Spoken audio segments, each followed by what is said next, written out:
बंजर है वह भूमि जहां कविता कवि नहीं है, मुर्दा है वह देश जहां साहित्य नहीं है। पहले के समय में यह कहावत बहुत प्रचलित थी क्योंकि साहित्य जनता के सामाजिक जीवन में अपना प्रमुख स्थान रखता था। परंतु आज के इस भाग दौड़ भरी जिंदगी में, आज के इस वैज्ञानिक और संचार क्रांति के युग में, क्या साहित्य का अपना कोई महत्व बचा हुआ है? अन्यथा नहीं। इसी विषय पर आज हम लोग बात करेंगे। नमस्कार दोस्तों, स्वागत है आप सभी का हिंदी साहित्य वैकल्पिक विषय की क्लास में। इस टॉपिक से संबंधित यूपीएससी ने मेंस में यह टॉपिक डाल रखा है कि हिंदी साहित्य का महत्व आज भी है। इवन सिर्फ हिंदी साहित्य का नहीं, आप साहित्य को ले लीजिए, चाहे वो इंग्लिश भाषा का साहित्य हो, आंग्ल भाषा का साहित्य हो, या अंग्रेजी साहित्य कह सकते हैं आप, संस्कृत साहित्य कह सकते हैं, या किसी भी भाषा का साहित्य, क्या आज उसका महत्व है? ये टॉपिक यूपीएससी में है। और जब आप इंटरव्यू देने जाते हैं तो यहां भी बहुत प्रश्न आपसे पूछे जाते हैं कि हिंदी साहित्य का प्रशासन में क्या यूज है। तो इन्हीं सब बातों पर आज हम लोग चर्चा करने वाले हैं। चलिए शुरू करते हैं। देखिए, साहित्य की प्रासंगिकता को समझने से पहले या साहित्य के महत्व को समझने से पहले हम लोग चर्चा कर लेते हैं साहित्य क्या है। बहुत लोगों को पता ही नहीं होता साहित्य कहते किसे हैं। तो देखिए, साहित्य को अगर आप कुछ बिंदुओं में समझना चाहें तो ये 4-5 बिंदु आपके सामने लिखे हुए हैं। सबसे पहले, साहित्य वो है जिसमें व्यापक हित का भाव छिपा हो। वो किसी एक व्यक्ति विशेष पर ना लिखा गया हो, अपनी समस्या को दिखाने के लिए ना लिखा गया हो, या अपने पर्सनल गेन को टारगेट करने के लिए ना लिखा गया हो, बल्कि वो व्यापक हित, सभी लोगों के हित को अपनी रचना में, अपने साहित्य में समेटता है। वही है असली साहित्य। जो रचनाकार सभी के हित को अपनी रचना में समेटता है, वही असली साहित्यकार है। तो साहित्य वह है, वह कला है साहित्य जिसमें व्यापक हित का भाव हो। एग्जाम्पल से समझते हैं, ज्यादा समझ में आएगा। जैसे गोदान है, तो गोदान किसी एक किसान की समस्या पर बात नहीं कही गई है। गोदान सिर्फ होरी की समस्या नहीं है। गोदान में जो समस्या दिखाई गई है वो पूरे किसान समाज की समस्या है। ठीक है, क्लियर हो गया होगा। दूसरा, पाठक का नैतिक उत्कर्ष हो। पढ़ने के बाद जो पाठक है, जो रीडर है, वो पहले जैसा ना हो, बल्कि उसके अंदर क्वालिटेटिव इंप्रूवमेंट हो, अर्थात उसके अंदर नैतिक उत्कर्ष हो, उसके अंदर अच्छा बदलाव हो, पॉजिटिव चेंज हो। ठीक है, गोदान पढ़ने के बाद जो व्यक्ति किसान की समस्या को पहले समझता था, पढ़ने के बाद वो किसान की समस्या को और अच्छे तरीके से समझ सकता है, किसान के प्रति और भी संवेदनशील बन सकता है। तो इससे क्या हुआ? पाठक का नैतिक उत्कर्ष हुआ। ठीक, उसके बाद सोचने समझने का नजरिया विस्तृत करे। साहित्य ऐसा भी होना चाहिए, ये तो समझ ही गए होंगे। साहित्य वस्तुनिष्ठ नहीं होता, बल्कि व्यक्तिनिष्ठ या आत्मनिष्ठ होता है। इसको क्या मतलब हुआ? देखिए, वस्तुनिष्ठ का मतलब यह है कि जो लकीर खींच दी गई एक बार, उस लकीर को आप पार नहीं कर सकते। जैसे कि 2+2 = 4 होता है ना, आप जानते हैं। आप ये नहीं कह सकते कि नहीं नहीं, मुझे लग रहा है कि 2+2 5 होता है। नहीं। तो ये जो मैथमेटिक्स जैसे सब्जेक्ट हैं, इसमें क्या होता है? आपकी सब्जेक्टिविटी का स्कोप नहीं होता है। जो एक बार कह दिया गया फिर वो कह दिया गया, उसमें सभी के विचारों का, भिन्न भिन्न विचारों का आमंत्रण नहीं स्वीकार किया जाता। समझ रहे हैं? परंतु एथिक्स हुआ, साहित्य हुआ, ये सब ऐसे सब्जेक्ट हैं जिसमें आपकी सब्जेक्टिविटी का सम्मान किया जाता है।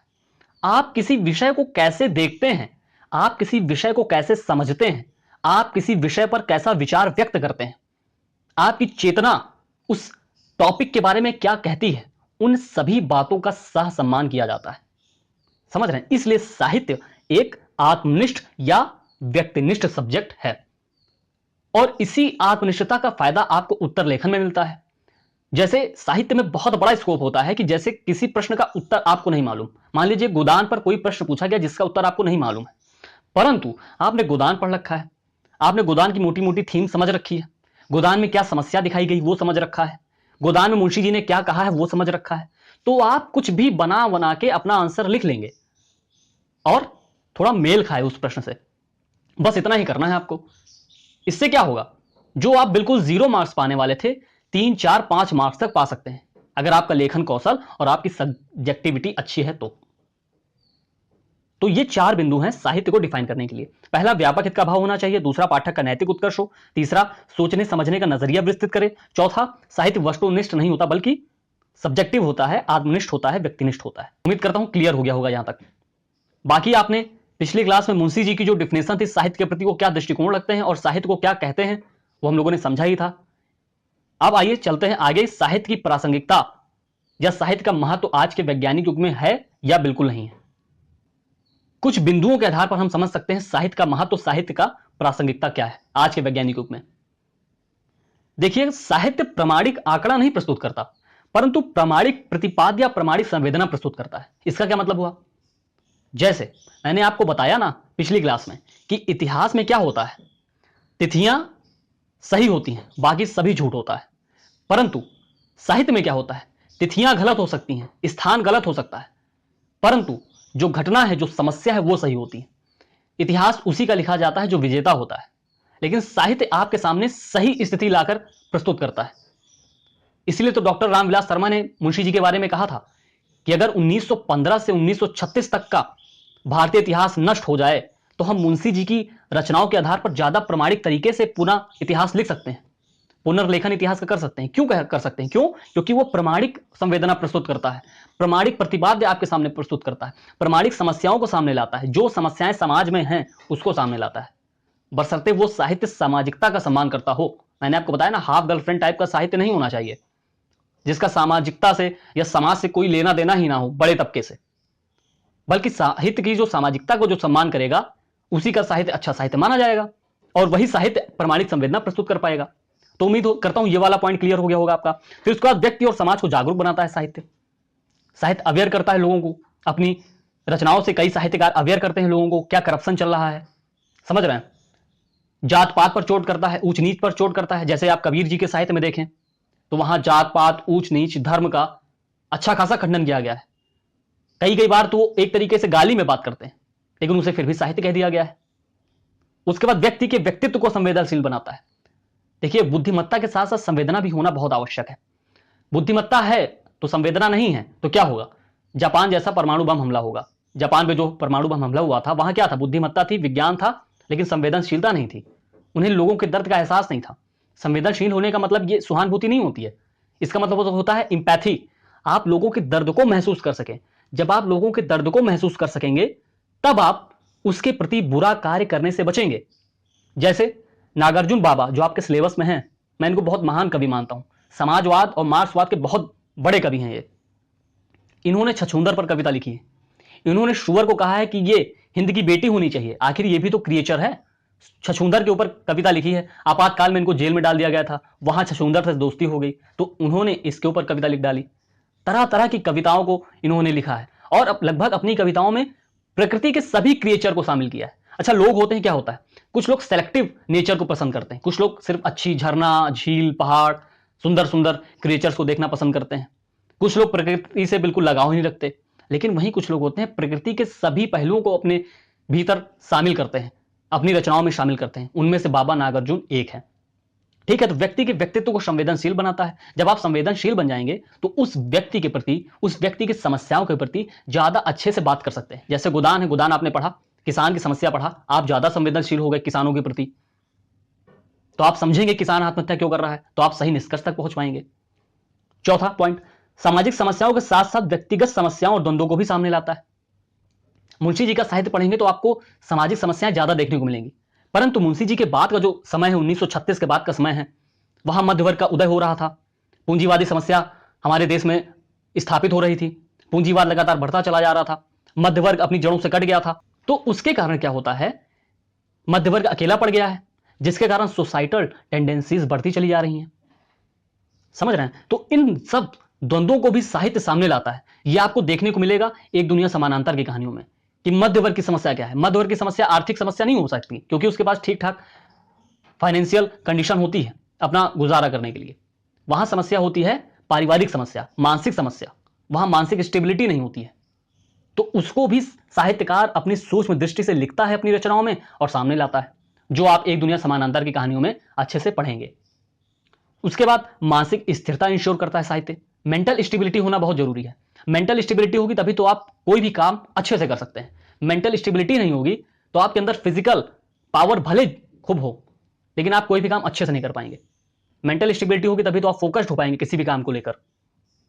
अब क्या है, मान लीजिए आप बहुत परेशान हैं, लेकिन आपने कोई अच्छा साहित्य पढ़ लिया, जो आपको सुकून दे रहा है। आपने कोई अच्छी कविता पढ़ ली, आपने कोई अच्छा शायरी पढ़ लिया, आपने साहिल लुधियानवी जी को पढ़ लिया, आपने कैफी आजमी को पढ़ लिया, आपने गोपाल दास नीरज को पढ़ लिया, तो ये जो साहित्यकार हैं, इनकी रचनाओं को पढ़ने से आपको मानसिक सुकून मिलता है।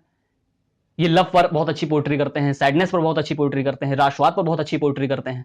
साहिल लुधियानवी जी की वो नज्म पढ़िए जो उन्होंने युद्ध पर लिखी है, तो बहुत अच्छा मानसिक स्टेबिलिटी इंश्योर करता है। अच्छा, आपने एक बात देखी है, जो पहले के बॉलीवुड के जो गाने होते थे, जो संगीत होते थे, उनमें क्या था, उनकी जो लिरिक्स होती थी बहुत ही शानदार होती थी। ऐसा क्यों? क्योंकि ये जो साहित्यकार हैं जिनका मैंने नाम लिया, साहिल लुधियानवी जी हो गए, मजरू सुल्तानपुरी जी हो गए, गोपाल दास नीरज जी हो गए, बहुत बड़े बड़े साहित्यकार, ये गीतकार बन जाते थे। शाम तक क्या करते थे, कवि सम्मेलन करते थे और रात को गीतकार बन जाते थे, आकर फिल्मों में गीत लिखते थे। तो इसलिए वो लिरिक्स बहुत ही अच्छी होती थी, बहुत ही समझने लायक होती थी, आपके अंदर संवेदना पैदा करती थी वो लिरिक्स। ठीक है, फिलहाल पॉइंट पर आते हैं कि साहित्य आपको मेंटल स्टेबिलिटी भी प्रदान करता है, उसके बाद उद्बोधन करता है, आपका मोटिवेशन करता है। आपने कोई वीरस की कविता पढ़ ली, ठीक है, समाज को सुधार, क्रांति को बल प्रदान करता है। जो समाज में जो सुधार होना चाह रहा है, रचनाकार अपने साहित्य में लिख देगा, तो एक मॉडल दे देगा कि हाँ, इस तरह का सुधार होना चाहिए। समझ रहे हैं? उसके बाद आपने देखा किस तरह से जब हमारे यहाँ स्ट्रगल हो रहा था, स्ट्रगल फॉर इंडिपेंडेंस, स्वतंत्रता आंदोलन हो रहा था, तो किस तरह से 1920-21 में मैथिलीशरण गुप्त जो हमारे राष्ट्रकवि हैं, उन्होंने भारत भारती जैसे रचना की। ठीक है, जब जेपी नारायण जी का आंदोलन हो रहा था, तो कितनी प्रखर कविता लिखी रामधारी सिंह दिनकर जी ने, जिसको आप सबने पढ़ा होगा, सिंहासन खाली करोगे जनता आती है। और भी तरह तरह की रचनाएं कर हमारे साहित्यकारों ने जो सुधार क्रांति हमारे देश में चली, उसको बल प्रदान किया। ठीक है, और साहित्य क्या करता है? साहित्य किसी भी टॉपिक को, किसी भी विषय को समझने का नजरिया ब्रॉड करता है, जैसा कि हमने उसकी विशेषताओं में पढ़ा शुरू में। समझ रहे हैं? जैसे कि आप पढ़ेंगे कि गुप्त काल इतिहासकारों की नजर में तो स्वर्ण काल है, लेकिन जब वहीं साहित्यकार की नजर में आएंगे, और साहित्यकार की नजर में खासतौर से महिला विमर्श की नजर से देखेंगे, स्त्री विमर्श की नजर से देखेंगे, तो उस समय स्त्रियों की दशा और दिशा बहुत ही खराब थी, तो उनकी नजर से तो स्वर्ण काल नहीं होगा। जब दलित विमर्श की नजर से देखेंगे, तो उनकी नजर से तो स्वर्ण काल नहीं होगा। तो ये सब विमर्श साहित्य में चलते रहते हैं। तो जब आप साहित्य पढ़ेंगे, तो किसी भी टॉपिक को, किसी भी बिंदु को बहुत विस्तार से समझ पाएंगे। आप गोदान को उठा लीजिए, आप न्यूज़पेपर्स में रोज पढ़ेंगे किसानों ने आत्महत्या की, ये एक आंकड़ा आपके सामने न्यूज़पेपर दे देगा, लेकिन वो सही तस्वीर आपको न्यूज़पेपर नहीं दे सकता, वो सही समझने का नजरिया आपको न्यूज़पेपर नहीं दे सकता। नजरिया आपको साहित्य ही देता है। अच्छा साहित्य पढ़ें आप, तो आपको नजरिया आपका अच्छा होगा। आप किसी भी टॉपिक को अच्छे से समझेंगे, अच्छे से आत्मसात करेंगे, और जब अच्छे से समझेंगे, आत्मसात करेंगे, तो जब आप निर्णय लेंगे अपने जिले में, तो अच्छा एग्जीक्यूशन होगा, अच्छा निर्णय इंप्लीमेंट कर सकेंगे आप। समझ रहे हैं? तो ये साहित्य आपको सोचने और समझने का नजरिया भी विस्तृत करता है। तो इन सब बिंदुओं के आधार पर हम लिख सकते हैं मेंस में भी, और चाहे साक्षात्कार में हमें इंटरव्यूअर के सामने कहना हो, तो हम ये कह सकते हैं कि सर, अगर मेरी मेंटल स्टेबिलिटी इंश्योर होगी, मेरे सोचने समझने का नजरिया विस्तृत होगा, तभी तो मैं अच्छा प्रशासन चला सकता हूं। और भी आप इसमें, मैंने बताया ना कि सब्जेक्टिविटी को स्कोप होता है, आप और भी बिंदु सोचकर इसमें डाल सकते हैं। आप अपने साक्षात्कार के लिए और भी अच्छा उत्तर तैयार कर सकते हैं कि मैंने साहित्य क्यों लिया है। तो इन बिंदुओं के आधार पर आपको एक मॉडल मिल जाएगा, एक आधार मिल जाएगा अपना उत्तर तैयार करने के लिए। तो उम्मीद करता हूं आपको साहित्य की प्रासंगिकता समझ में आई होगी कि वर्तमान युग में भले ही इंफॉर्मेशन एज हो, मोबाइल युग हो, लेकिन साहित्य कहीं ना कहीं आपको भीतरी सुकून भी देता है, मानसिक सुकून भी देता है। तो आज की सेशन में बस इतना ही। तब तक के लिए हृदय की गहराइयों से बहुत बहुत धन्यवाद। जय हिंद।